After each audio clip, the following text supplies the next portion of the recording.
KC. Bagaimana kabar kalian? Semoga kalian selalu dalam keadaan sehat walafiat. Untuk pertemuan hari ini, kita akan belajar dengan materi mengklasifikasi informasi yang disajikan dalam buku. Sebelum kita mulai pembelajaran, Hayya bina nabda darsana bi qiraatil basmalah. Bismillahirrahmanirrahim.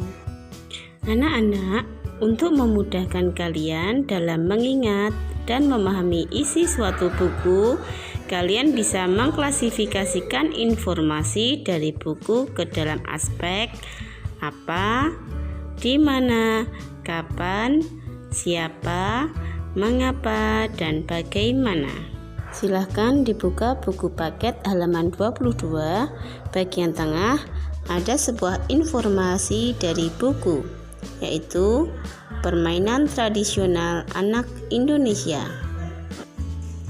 Buku Ensiklopedia Permainan Tradisional Anak Indonesia menjelaskan lebih dari 60 permainan tradisional seru dan menantang yang ada di Indonesia. Misalnya, ada permainan Martedes dari Simalungun, Sumatera Utara, dan permainan Tok Asyadari dari Papua. Tok Asyadari adalah permainan melempar tombak ke arah rotan terbentuk lingkaran yang digelindingkan. Dapatkah kamu membayangkan sulitnya melempar tombak apabila sasarannya terus bergerak? Permainan tradisional ini benar-benar melatih ketangkasan, kecermatan, serta konsentrasi.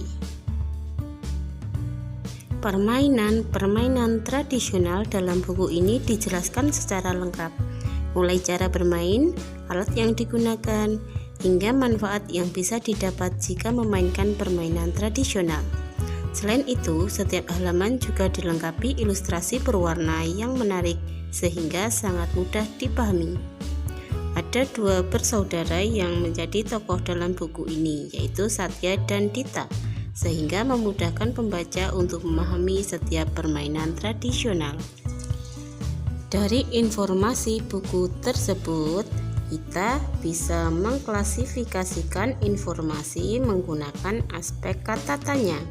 Nah, di sini ada contoh dua kata tanya yang digunakan. Yang pertama, kata tanya apa? Apa yang dijelaskan dalam buku tersebut?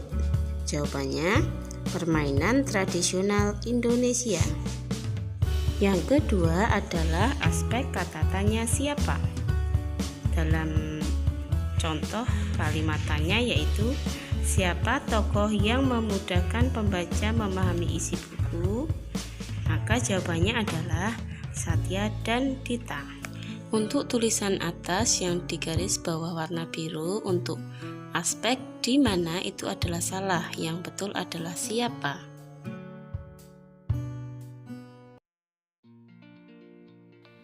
Materi selanjutnya yaitu menyampaikan hasil klasifikasi informasi yang ada di halaman 24.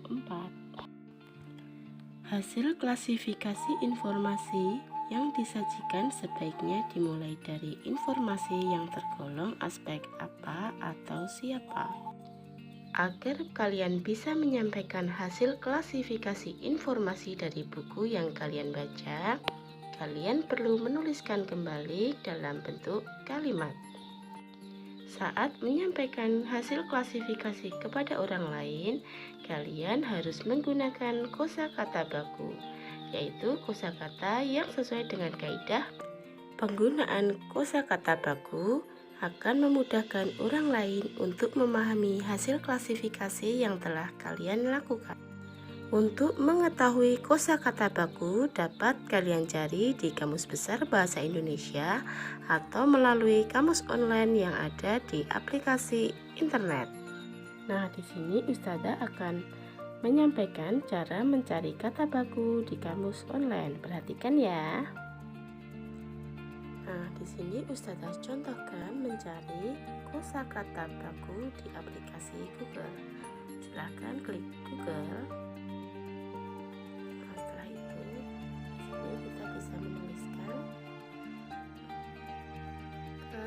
KBBI izin, misalkan gini ya,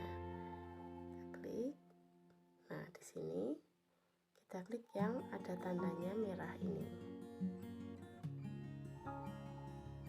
Nah, di sini kata dasar izin, bukan izin, yang betul izin pakai Z. Nah, di sini kita bisa klik lagi. Kita bisa cari, misalkan ada kata foto. Kita cari. Di sini juga ada artinya di Kamus Besar Online. Foto artinya potret, gambaran bayangan pantulan. Jadi ini kata foto itu adalah kata baku. Begitu ya anak-anak. Berikutnya silahkan kalian perhatikan contoh menyampaikan hasil klasifikasi informasi berikut ini. Selamat siang teman-teman. Saya Gita Paramita ingin mempresentasikan hasil klasifikasi informasi dari buku yang saya baca. Buku ini berjudul Teman Baikku yang ditulis oleh Julia Huberi dan diterbitkan oleh Erlangga for Kids. Ada beberapa informasi penting yang saya dapat setelah membaca buku ini. Informasi-informasi itu kemudian saya golongkan ke dalam 6 aspek, yaitu apa, siapa, di mana, kapan, mengapa, dan bagaimana. Hasil menyampaikan klasifikasi informasi bisa ditulis seperti ini ya anak-anak. Yang titik-titik bisa dituliskan sesuai yang ada di buku yang berjudul Teman Baikku. Untuk tugas di rumah bisa kalian kerjakan latihan ulangan tema 2 halaman 26 sampai dengan 28 bagian A dan B saja. Sekian pembelajaran untuk hari ini. Hayya bina nahtatin darsana bikiratil hamdalah wa ghafaratul majelis. Alhamdulillahirabbil alamin. Subhanakallahumma wa bihamdika asyhadu an la ilaha illa anta astaghfiruka wa atubu ilaik. Wassalamualaikum warahmatullahi wabarakatuh.